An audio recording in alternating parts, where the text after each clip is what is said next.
Ash Werner. Ash, thank you so much for being part of this series, and Happy New Year. Happy New Year. Thank you so much for having me. I'm sorry that I'm not in Brisbane in beautiful, sunny Queensland, but to be fair, it is quite warm in Sydney, and I'm already struggling. So yeah, it has been. The weather over the Christmas period has been fabulous here in Brisbane. Prior to that, not so much, including the Test match, which was a bit of a washout at the cricket. So my 12-year-old son didn't manage to get too much cricket in for his birthday. However, it has been beautiful over the last little while. Ash, I am going to start with the first question. We are sitting here on the 6th of January, 2025, believe it or not. 2024, what did that look like for you?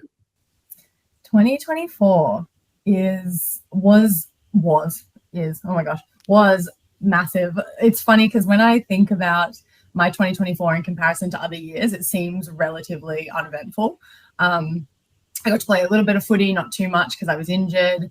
You know, I was working, I was doing all the things, and I think if I just looked at it at the data points, which I love data, then I would say that it was sort of relatively like uneventful. But having lived it and having overcome all the things that I did, it was probably one of my best years in terms of growth and understanding about myself as an athlete and a person, and making big decisions and trying new things and starting to overcome fears. And so it's so funny because 2024 for me was massive, and I actually really enjoyed it, even though, like I said, on paper, I probably shouldn't have. So yeah, that's an interesting point about being on paper versus your own personal development and growth. And it's a conversation that I have with a number of athletes. And I think it's fabulous that you've reflected on that you've actually had a good positive year. Why do you think that is? Do you think it's now getting towards the point where you've had a lot of ups and downs and you've learnt a lot of things, that now it's like maybe the scoreboard of tangibility might not be as high? I think it's so many things. I always say I'm getting a little bit old now, so it's just getting wiser, with age. But I think I just started genuinely looking at things so differently. I think firstly, one of the things that you mentioned is I just kind of got used to that life is the highs and the lows. I think a couple of years ago, I was sort of always saying that, when things go well or when I'm doing well, then I'll be happy and then I'll be achieving the things that I wanted to achieve. And I kind of just started realizing that actually life is not waiting for the good things to happen. Life is making the best out of the bad things so that you have more good things. And I kind of adopted this mentality. I did a lot of psychological work this year, and I started to adopt this mentality that good and bad things don't happen. Things happen and then you make them good or bad. And when I started looking at it that way, it really changed, I guess, the scorecard and the balance of what was happening in my life, because I was just looking at the positives, and I was just learning so much more about myself. And I always used to say that I'm a resilience connoisseur, because so many things have happened in my life, so many ups and downs, and I'm always just like, oh, well, I guess we're just going to go with it. But I think this last year was really the first year that I kind of enjoyed the comeback, and I enjoyed doing the work to get there. And so I wasn't just looking at these peaks. I wasn't just comparing peaks. I was comparing the troughs, but the troughs were actually still peaks for me. And especially coming back from the injury that I had, that definition of success and having to really change my definition of success was such a game changer for me, because I think a lot of people expected me to be really disappointed with the year. But when you go through an injury where people say that, it could be your career done, like no one really knows. And then you're spending like 3 months not running, and then all of a sudden you're running faster than you were before. That's, to me, such a huge leap of success, such a high for me. And yet on paper, even though I didn't get to play NRLW this year because of my injury, I think everyone thought I'd be really disappointed. But I was like, oh my God, I'm running again. Like, I was in a moon boot for weeks and I couldn't put any like pressure through my foot. Now I'm running and like life is amazing. So it was sort of those two things together that were really special. That's fabulous.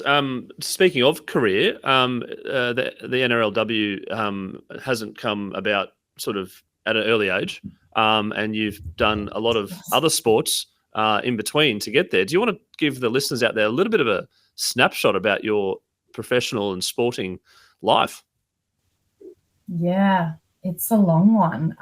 As you were saying that, I was like, oh my gosh, what sports have I done? We always used to play a game with my friends and family, which was what sport hasn't Ash done? Because like I just love all sports. But basically I started off I was swimming from the age of like 4, like fresh out of the womb swimming and running as well. I did little athletics when I was little, but I think I was a better swimmer than I was runner. But yeah, I did sort of little athletics, swimming, and then when I got to maybe 15, I started playing netball and touch football because I just wanted to do a bit more of a team sport.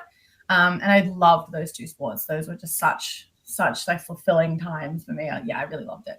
And I had some amazing teams that I played in for both of those sports, but especially touch football really set me up sort of on a professional trajectory. And then I played touch footy at uni games when I was at uni, where I got scouted for sevens. I got moved into sevens for a year, 7s and 15s. And then I randomly got picked up for bobsled by accident. Then did bobsled for sort of 6 or 7 years, and then took a break from bobsled and then accidentally made NRLW. Accidentally made NRLW. Yep, cool. Yep. I feel like accident is like the theme of my life. Like I'm sort of just that person that wanders through being like, oh, I could try that. And then next, like a couple of months later, I'm like, maybe I could do this like a little bit better. And I just love learning. And so that love of learning and that like absolute ignorance as to my own limitations has kind of really helped me in my random sport journeys. But yeah, so that's sort of been me to date, I guess. So you're the first NRLW player that I've interviewed, and also you're the first NRLW player that I've interviewed that is a former bobsled athlete as well. So I'm interested to know. I'm interested to know where that came from, the bobsled, and also, you know, I've been noticing on your Instagram that you got back out there this year or last year. Sorry. I did, yeah. It was such a random. Again, it was such an accident. I'll answer the first question first. But yeah, bobsled was an odd one. Like I was playing 15s at the time, of 7s and 15s, and someone said to me, "Hey, do you want to come do some extra training this weekend?" And I was like, "Yeah, why not? Like I haven't gotten enough." And she said that the bobsled team was looking at testing data. So they wanted to sort of see what their national standards should be. So they were taking a bunch of athletes from different sports and testing them. And I didn't know it at the time, but they were Australian trials. So I walked in, I did some lifting, I did some running, and then they were like, "Hey, congratulations, you've made the team." And I said, "What team?" And they said, "The Australian team, these are national trials." And I was like, "Ooh, this is going to be an awkward conversation with my parents." And they're like, "We leave in 3 weeks. We're going to Canada if you're interested in coming." And I'm very much a believer in like things happen for a reason. And at the time I was weighing up 7s or trying something new, and I decided to try something new because it came up and it seemed like a really cool opportunity. And so I did. I went to Canada. I went to Whistler, and my first day in a 2-man sled, I broke both my shoulders in a crash. Oh, ouch. Yeah. So it was a real entry to the sport. So that was my entry into bobsled. And then kind of once I got injured, I was like, well, I guess I'm stuck here for a while, so I might as well make the most. Yeah. So both shoulders, that particular injury, did you feel one shoulder go, "Oh, that's bad," and then the other one sort of like, "Oh, it's all right," but then they're both broken, or was like, bang, you're like, "I think they're both broken"? I didn't actually know. Yeah, well, bobsled crash happens really fast, and I think at the time I had no idea what was going on, and I knew that the sled. So the impact happened, and I felt like, that's a bit sore, but then you're like hanging on for dear life, so you're like, "Oh my god, I'm gonna fly out the back," and then we came to a stop, and then they were like, "Okay, you can get out of the sled now," and I was like, "No, I can't." And so I was trying to like wiggle my way out, and I knew one of my shoulders was like pretty dead, like I just couldn't move my arm. And then the other one, I was like, okay, a bit banged up, it's sore, but it's all right. And it wasn't until 3 months later that I found out that I had broken the collarbone when I went in to get like just scans done, because what I'd done my rotator cuff and my bicep tendon in the other arm. The rotator cuff is like, that's a painful injury. So that was so painful. I didn't even know I'd broken this. And there's a photo of me in a sling like this. And I'm like moving my arm around. And I got a broken trying to move it. Like, yeah. No idea. So yeah, that was a fun time. It sounds like you go all in things and give everything your best shot, which is fabulous. Bobsled is obviously can be very dangerous, but also there must be a lot of adrenaline and a lot of thrill. Is that something that it was exciting for you to kind of go, this just gets me the highs? Yeah, honestly, at the time, no. Like I hated being in fast cars. at the time, my mum could not believe that I was going to bobsled. She's like, you can't drive over 100 on the speed. And I was like, I don't know. I don't know what to tell you. Like, thanks for filling me with confidence. Yeah, it wasn't at the time. I just like had no frame of reference, like absolutely no frame of reference. So you kind of get into this idea where you're like, oh, this is going to be so fun. This is going to be cool. And I rocked up to Whistler, and Whistler is the fastest track in the world on the first day, and just happened to be standing there as the Canadians broke the speed record. And I said, absolutely not. I'm not getting in one of those. That is a bathtub with no safety. Like, what do you mean? And then finally, after some coaxing, I did end up getting in, and then broke my shoulders. So I was like, you know what? Guess I'm stuck here now for a while. But your resilience taught you, like, okay, let's get these injuries right. Let's get back out there. And then in 2022, I also read that you got very close and selected for the Winter Olympics, but unfortunately you contracted COVID just before. Is that right? Yeah, I did. There was a couple of things at play. Olympic selection is such a hard time, I think, for any athlete. And we were really on good track to qualify 2 sleds for Australia. And then I contracted COVID going into the last race, which pushed us just under the Swiss team. So there's certain quota spots and how many teams from each country can go. And so they got the second spot. And then it was just selection policies from then on out, which didn't really work in my favor, which is very, very tough when you work your whole life, especially as a self-funded athlete. So that was very heartbreaking, especially because I'd also qualified in 2018 and didn't get to go either. So it was like 2 Olympics, qualified for 2 Olympics, not gone to. And I was like, oh, tough life.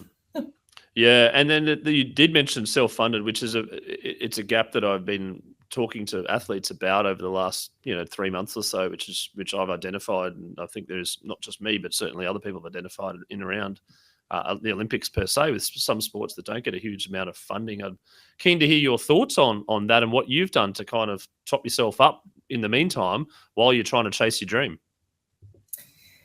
It's a hard conversation. I think no one really likes talking about money. And it's such a harsh reality, especially in a sport like bobsled, which is, a third equipment, a third push, a third driving, that you have to have that equipment aspect of it. But not only that, for us coming from Australia, we have to spend so much time overseas.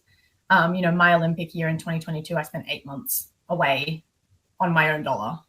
And for me, I also had to buy my own sleds. And I was very fortunate that I got given 1 sled because we have 2 disciplines for women, the individual and the team. And so because of some results that I'd gotten, our Australian Federation had purchased 1 sled for me, but the team sled I had to buy myself, and that's 65,000 euros. 65,000 euros new. Whoa. And I'm the motor, so it's like a motorless car. And it's expensive. And then you have to ship, if you're going to move across continents, like we had to ship one of our sleds from Europe to America, and that's like $20,000. And, you've got to pay for your living expenses, your day-to-day food, training costs, your food, and we eat a lot. We're basically like horses. And, even something like when you're traveling in Europe, you have to rent a van, which costs like $10,000 to get a van that can fit 2 sleds plus all of your equipment. And then you're paying for every training run you take, and a training run is like $200, and you're taking like 2 to 4 runs a day, and like that all comes out of your own pocket. Your race entry fees, your uniform. It's an incredibly expensive sport, and it's really hard to do it well if you don't have the money. And so I was very fortunate in Olympic year. I had Tia as my brakeman, and Rogue helped us out quite a bit. But even so, like that season cost me a lot of money, and basically the whole time that I've been an athlete, I've been sliding at least, I've been working as well. So I work in a management consulting. So I have an office job, which is 2 very different lives. Let me tell you that. And then any kind of sponsorship or help that we can get in the meantime as well. But it's a very tough life. Yeah. Working, racing. Of course. And then your employers probably, obviously you're away and things like that. But have they been pretty good around that? Yeah, my work has been very supportive. I'm very lucky. I work for Accenture, so it's quite a big company, and they've been very, very helpful with me. Like, it's never really been a problem me taking time off, and all my managers have been very supportive and following my journey and asking for updates. So I'm quite lucky in the sense that, yeah, that I've got a workplace that supports me in what I do. And they actually sponsor an organization called Minerva, which is all around female athletes in work and sport. And so I've gotten to do a lot with them, and it's really awesome. That's brilliant. Then the transition from the bobsled highs and lows, ups and downs, literally, to then rugby league. And you did have a 15s and 7s background in union, but then to change to rugby league and then to make the move to Brisbane, or to be selected by Brisbane. Can you talk about that story? Yeah, it happened very quickly, very, very quickly. I think I decided after the Olympics, after watching the Olympics, that I needed a bit of time away from bobsled. I needed some time at home with family, and then I promptly moved to Brisbane, so that was good. But yeah, I just needed some time back in Australia, and I think at that stage it sort of just felt more like a chore than it did something that I loved, and so I knew that I wasn't going to be happy spending that amount of money and that amount of time doing something that at the time was just providing me with a lot of angst and a lot of anxiety. So I decided to take a season off, and I wholeheartedly believed I was only going to take a season off. And at the time, someone called me and was like, "Hey, I know you used to play sevens. Are you interested in going back to footy?" And I said, "Yeah, I've really missed it." And they said, "Well, there's some really good pathways in league, and the Tigers are right around the corner from where you're living." At the time, I was living in Leichhardt. I told them that you might be interested, so you should go have a chat. I was like, "Oh yeah, why not?" And I called the coach, and he's like, "Make sure you've got boots and a mouth guard, and be here on Friday." And it was like Tuesday, and I said, "Oh my God, I don't have a pair of boots." I don't have Straight to Rebel Sport, or someone that you want to give a plug out to now?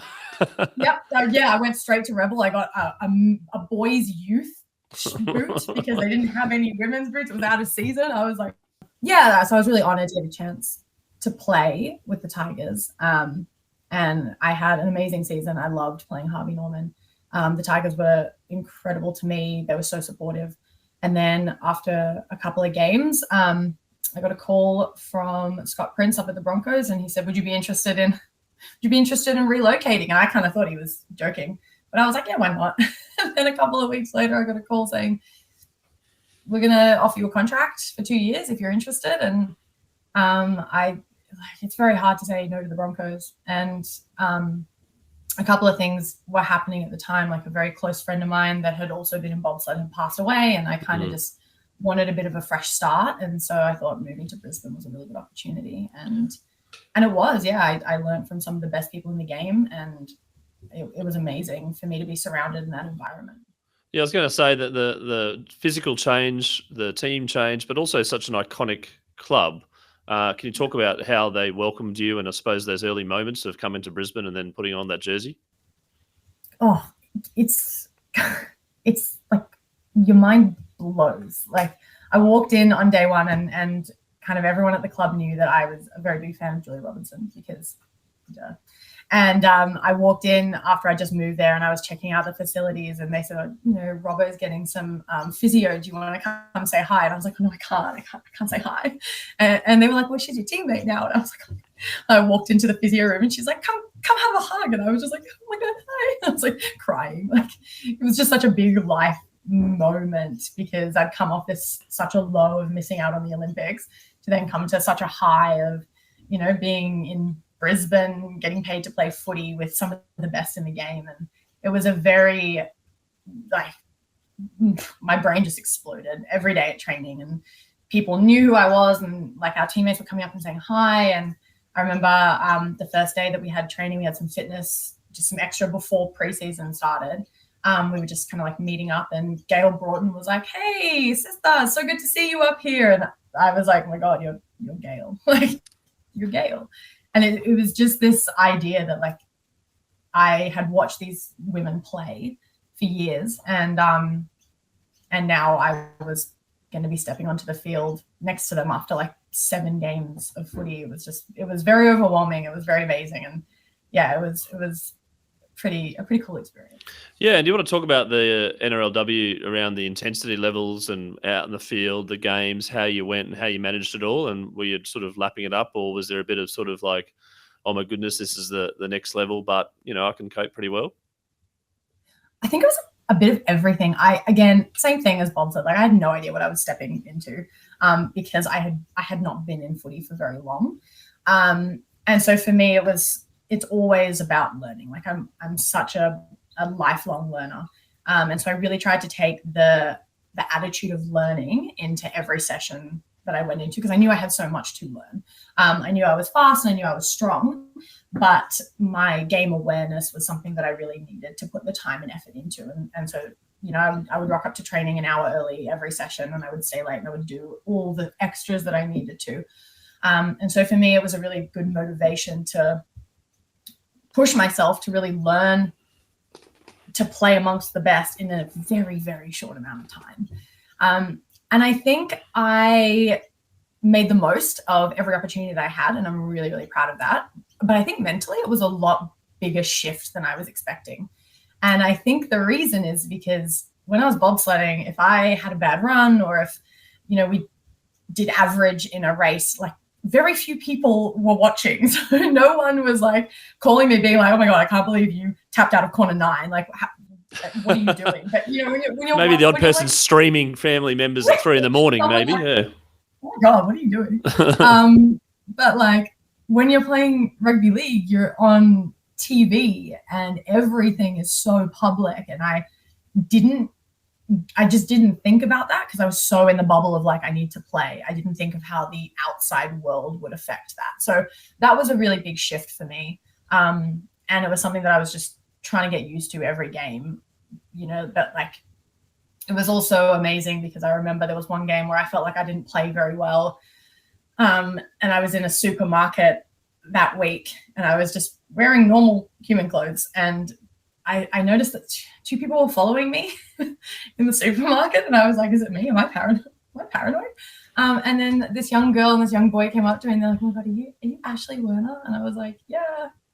And they're like, oh my God, you played so well on the weekend. Like, I love hearing about your story. And it was a very sobering moment for me because I think as an athlete, you feel like your whole world is based on how well you play that week and that everyone is going to be judging you. And then you kind of remember that there are so many young kids that are just really excited that they get to watch women play rugby league. And I'm always going to be my own harshest critic because it's just the inner perfectionist in me. But it was a really beautiful moment to remember that like I'm doing something really cool and I'm getting to inspire a whole new generation of kids coming through. And that was a really humbling moment. Oh, that's fantastic, especially young girls as well, aspiring to become a professional athlete. How do you go with that now in regards to your face on some trading cards or your face on a billboard or people stopping you at a coffee shop and saying hello? Side note, if anyone finds a trading card with my face on it, please let me know. I would love one. It's been very weird, really cool, really weird. It doesn't really seem real to me still. Like, I think it still blows my mind that like me just doing me and just doing my daily thing is something that other people kind of look up to. It doesn't really compute because to me, I'm like, oh, I'm just waking up in the morning, I'm having my food, and then I'm going to training and I'm just working my butt off to be better than I was yesterday. And then there are girls coming to training with posters with my face on it, and like they know everything about my life. Like I had some amazing Broncos fans like bring me birthday presents to captain's run on my birthday. And they knew that like I love Winnie the Pooh. So they brought me like Winnie the Pooh socks or Winnie the Pooh tea sets. And like stuff like that is just, I don't think I will ever get used to it, but it's such a beautiful way to see how just you doing your daily thing is impacting people that you just never thought about. And I think it made me look at my role as an athlete very differently. I think before I just had such a selfish vision of what I was doing, and it was all about me, and I have to win. And if I don't win, people aren't going to love me, or, I'm not going to be worthy of this. But I think the real success and the really amazing thing is just being able to get back out there and do it, having the courage to make mistakes and learn and accept accountability for that. and then having the courage to say, yep, I'm going to try and be better because that's all I can do. And that's been a really cool shift. You did mention the word inner perfection, or words inner perfectionist in you, and you also talked about being a lifelong learner. How do you kind of intertwine those two? Oh God, I'm working on it still.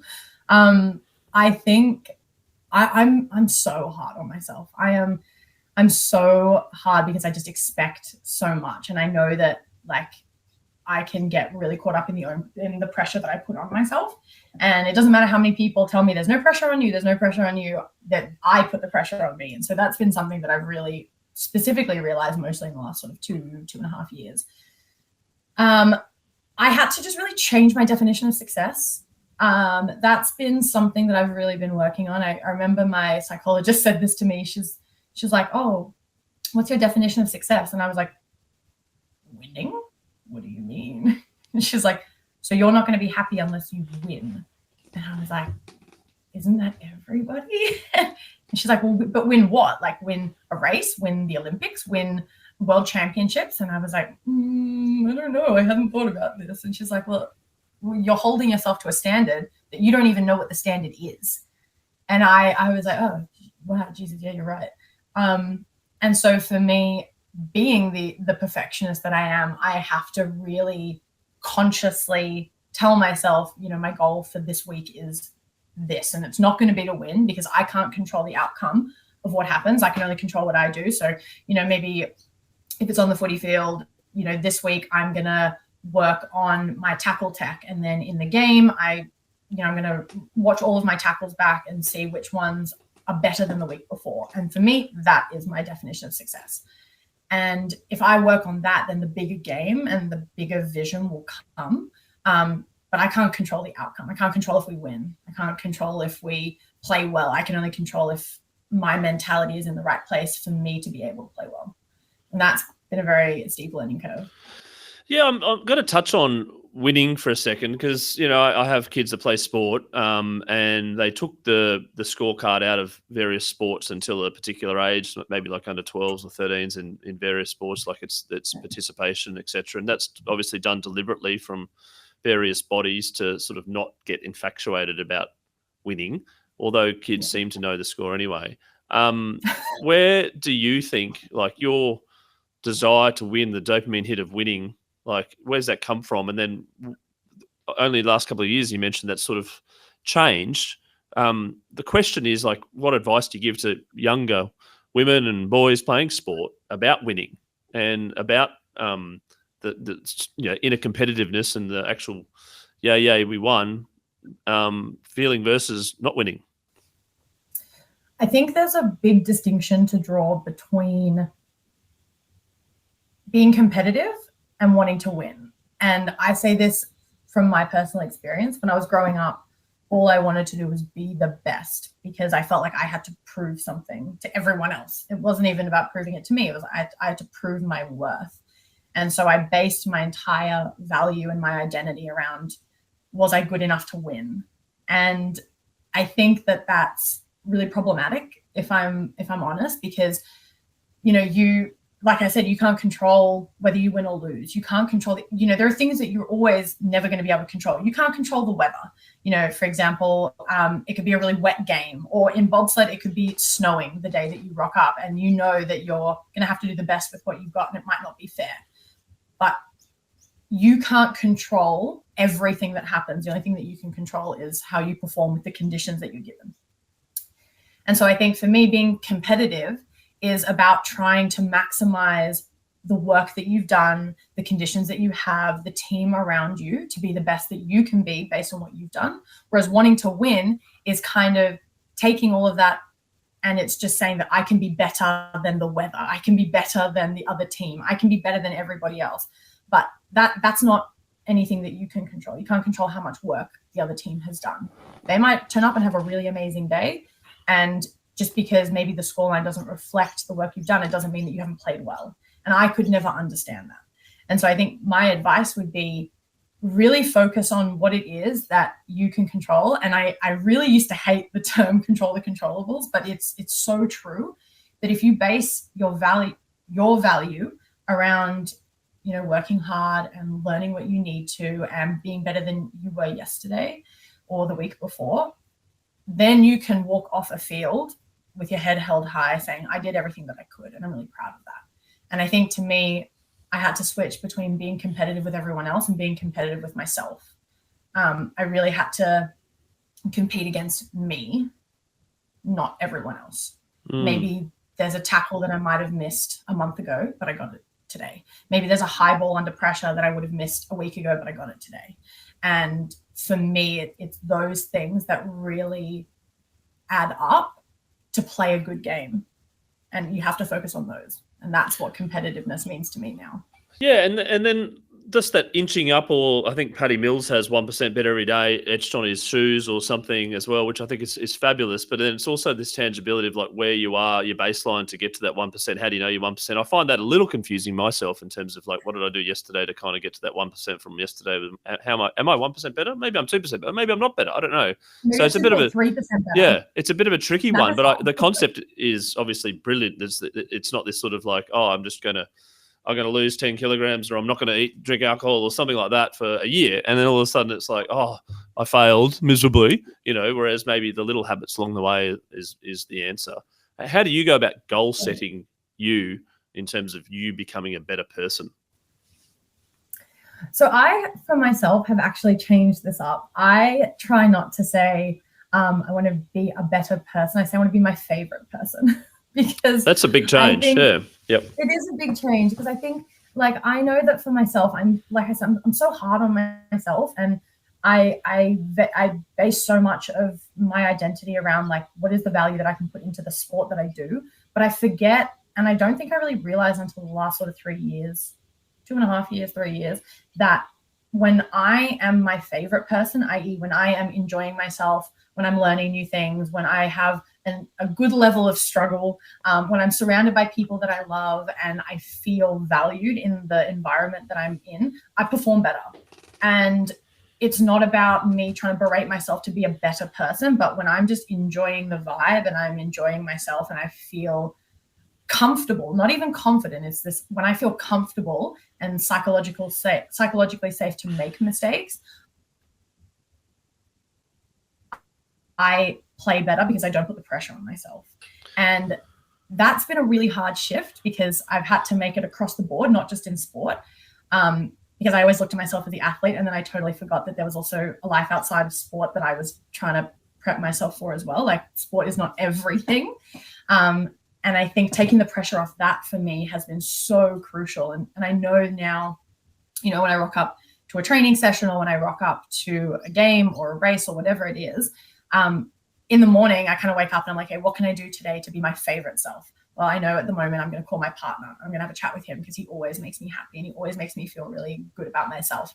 And I know that I'm going to maybe read a little bit because that just makes me feel like I love reading, I love writing, or I love art. So maybe I'll do some drawing or something like that because I know that that's going to put me in a good frame of mind. And so it's about choosing the things to put myself in my favorite state of mind so I can be my favorite person when I accept that challenge of whatever's coming next. And that's been really difficult, but really, really good for me. And then what about being your favorite person in the zone and maybe being a little creative before and doing something that takes your mind off it, but actually makes you happy? Then you get out there and you do have a bad game, or in your own head, like a game that going, oh, I did everything right. How do you pick yourself up from that? Like I said, I'm a very analytical person. So I'll usually, if it's footy, I'll go back and I'll watch the game. And I'm a big believer in nothing is a failure if you learn from it. So maybe I miss a tackle and I watch back and I'm like, okay, I hesitated here. And that momentary hesitation meant that I couldn't get my hips into the right position. I couldn't dip low enough and she was able to palm me off. Okay, cool. I learned that. I now know. So this week I'm going to practice that. I'm going to get a coach, or I'm going to get one of the girls.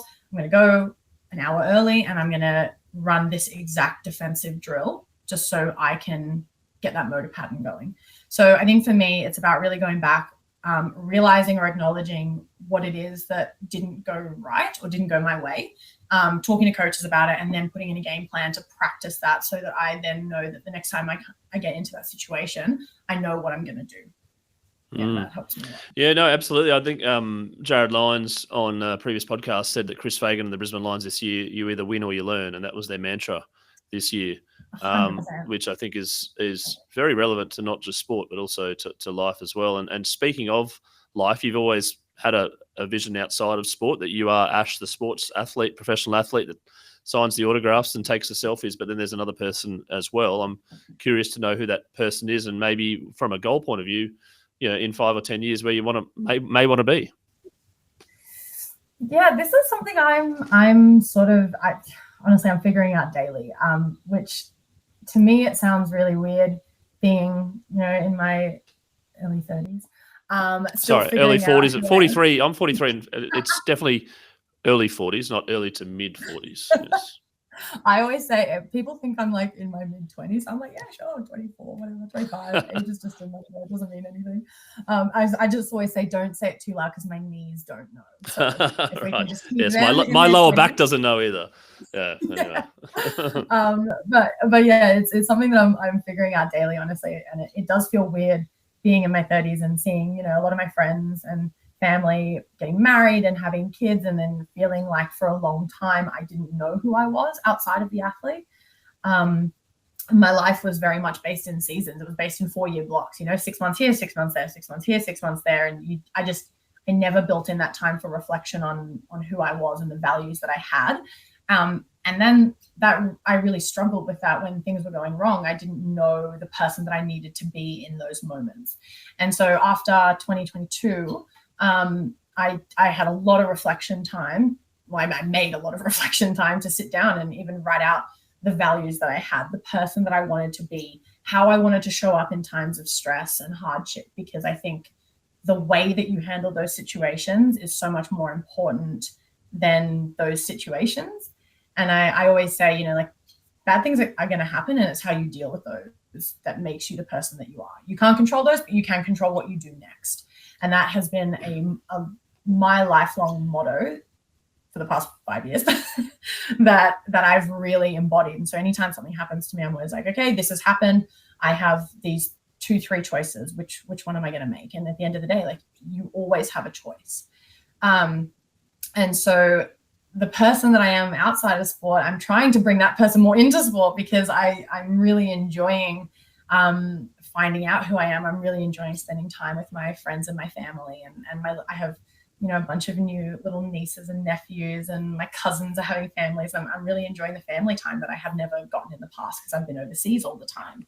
And I love cooking. So like the creativity of cooking is something that I really enjoy. And it's like that learning process that I'm trying to then take elements of that into my sport, because I realize that everything that I do has a lot of crossover, and I've just always kept it really separate. And now I think it's time for me to begin really like meshing these people together, because I think they're going to make me better in both of my realms. And I think in like 5 to 10 years time, I really want to be someone that's able to share my story. I love talking, but I love listening to people, and I love hearing what young athletes are going through and telling them, I've been through all of it. I've missed out on 2 Olympics. I've had what should have been career-ending injuries. I've, experienced not getting selected, and I want to listen to you talk through that, and I want to help you get through that. And so I would love sharing my story and speaking and mentoring. That's something that I would really be interested in. Yeah, no, I agree. And the prosperity or the prosperous nature of success for people, you want to help and you want to see them succeed. And, teachers do that, and a lot of other professions do that as well. And I love that values about people. I'm curious to know, the athletes that I've interviewed, a number of them want to improve their personal brand for whatever reasons. A number of them jump on Instagram and get the followings up and the likes, etc. I'm curious to know that you're just talking about the sport and the personal life, but Instagram seems to be a combination of both for people, and there's this realist person behind the scenes. It's not the one scoring tries for the Broncos. How have you gone about sort of being a bit transparent with your life on social media? It's hard. It's really hard because everyone has a vested interest in what you're putting out there. you've got your teams that want you to be this person for the brand, and that's totally understandable. And then you have yourself, and you're like, oh gosh, there's things I can put and things I can't put up. And I think for me, I've sort of just realized that I think I'm funny. Or at least I think some of the situations I get myself into is comical. And I also think that there's so many people out there that are always showing the upsides of being an athlete. And so many times when I tell people what I do or what I'm about to do next, everyone's like, oh my God, it must be so glamorous. I'm like, it is not. No, neither sport that I have done professionally at a high level is glamorous. Let me tell you, like, and the injuries. Rugby, exactly, right? Like, rugby, I am working part-time and training full-time. I'm away from my family. I'm literally running into people or getting like dumped on my head for a living, like daily. I'm always in pain. Everything hurts all the time. And I'm always getting sunburnt because I haven't figured out what the optimal amount of sunscreen is. Right. And then in bobsled, you're away for like 6 months of the year. Yes, you get to be in some beautiful places, but you're in like minus 25 degrees. And as an Australian, I also, again, haven't figured out the optimal level of sunscreen for that, because you get sunburnt in the snow and you're always cold and you're always wet. And again, everything is always hurting, and bobsleds are heavy and they're hard to move around. And I'm trying to like explain this to people, and I feel like the way that I do it is just on social media. I'm like, you know what, everyone's asking what happens behind the scenes. This is us trying, like when I was over in Europe, like this is us having had our van break down in Lithuania as we drove from Latvia down to Germany. We spent 6 days there trying to rebuild a platform in the back so we could lift two like 175 kilo bobsleds back into the van and repack it with all of our equipment so we could get to Winterberg in Germany for training. And that sort of stuff you don't really see often on social media. No, you don't. And I did see a couple of humorous ones with you in the bobsled coming down the side one time with a bit of music to it, which I actually laughed on that. So you've won me over as a comedian. And maybe there is a bit of comedy in the future for Ash Werner as well. Maybe a bit of stand-up potentially. But no, it's great. It's great to see the realism around an athlete, because it's just not hashtag success and scoring tries and winning premierships. There's a lot that goes behind the scenes, and there's a lot of pain and a lot of heartbreak and a lot of ups and downs, and hopefully the ups are more than the downs. But as you mentioned, you can't the controllables. I've got a couple of final questions again around teenage sport and kids sport. You found you're currently playing rugby league for a living, but that wasn't the case when you were a teenage girl. What did you have as a teenage girl aspirations to play, and I suppose your love for sport and how you can sort of have that as a contagious thing for kids to get out there, and how important it is for kids to play sport? Yeah, when I was a teenager, a very long time ago, there wasn't any of the women's teams that you see now. It wasn't really a viable option for me to be an athlete. And everyone said to me, what do you want to be? And I said, I want to be an athlete. And they said, yeah, but like, what do you really want to be?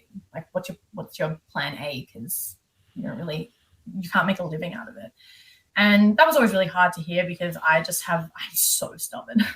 I'm like, you tell me I can't do it, I'm going to go do it. And I did it, even if it took me a little bit longer. But, like when I started playing touch football, I loved playing touch football. And then when sevens became an opportunity, I really wanted to make the Olympic team. I think I've wanted to be an Olympian since the age of 4, to be totally transparent. But I think for me, like just growing up, I loved the opportunity that sport brought. I loved getting to move my body, and I loved getting to meet people and interact in a team. And it always felt like an extension of me. It just felt right, knowing that I had training in the morning, or I had training after school. Like it was just such a big part of who I was. And now I have figured out we had undiagnosed ADHD the whole time, which also makes sense. But it was just such a good opportunity for me to get a broad spectrum of experiences in school. I wasn't solely focused on my studies. I had the outlet of sport. I found so much opportunity and love through that. And really, like, I think the opportunities that I had through sports since finishing school as well have obviously been so life-changing for me and so life-defining for me. And then now the irony of it is that when I'm working in an office job now, so many of the skills that I have learnt and I have really honed through sport, which to me just feels supernatural, are really high in demand skills in the workplace. And I give actually a lot of talks with that organization, Minerva, that I mentioned before, around what are the transferable skills between athletes and people in the workplace? Why do athletes make such good employees? And it was just, to me, like things like resilience, work ethic, the ability to work to a deadline, and always giving 100%, to me is just so natural and second nature as being an athlete, that when I'm working on a project at work, I'm like, well, of course I'm going to, work to this deadline. I'm going to produce high quality work because it's just the person that I am. And so I think it's so interesting now to me, seeing that all the work I did when I was playing touch football after school on a random Wednesday in high school has led me to be a more resilient and better employee as an adult. And so, I just think everyone needs to get into sport, because you need that teamwork element. You need to understand what it is to work in a team. That's just such a crucial part of life. But just sport is just so fun. There's so many opportunities. You can do anything and everything and learn new skills and meet new people. And sport, I think, is also the global unifier. Like everyone in the world speaks different languages, but everyone knows that if you rock up with like a soccer ball to a field, you don't even have to speak the same language to be able to interact with someone through sport. And I love that. So yeah, I actually haven't heard that described as well as you've described it there in terms of the advocacy for sport. I think it's 100% spot on of what you said. And the words that you used was I've always had the outlet of sport. And I just think that's a fabulous way to end the chat, because I think there's people out there that are in their work and they are doing their thing and they're having their families, etc. But then there's the outlet. And we live in Australia. It's a beautiful country. We've got the ability to do that. And there's obviously other countries that do have that as well. But, the outlet of sport, the outlet of defining yourself, the confidence, the resilience, and also being part of a teamwork, which is also family, which is also work colleagues, etc. And all the characteristics that come with that. Ash, thank you so much for being on the Scoreboard podcast today. Yeah. Very much appreciated you telling a life story, as well as where you are now and the future plans of being a comedian and other things as well. So I really do appreciate that, and looking forward to catching up following the progress of Ash in 2025. Thank you so much for the opportunity, and I'm looking forward to you sitting in my first comedic set. So just be ready for that. Sold.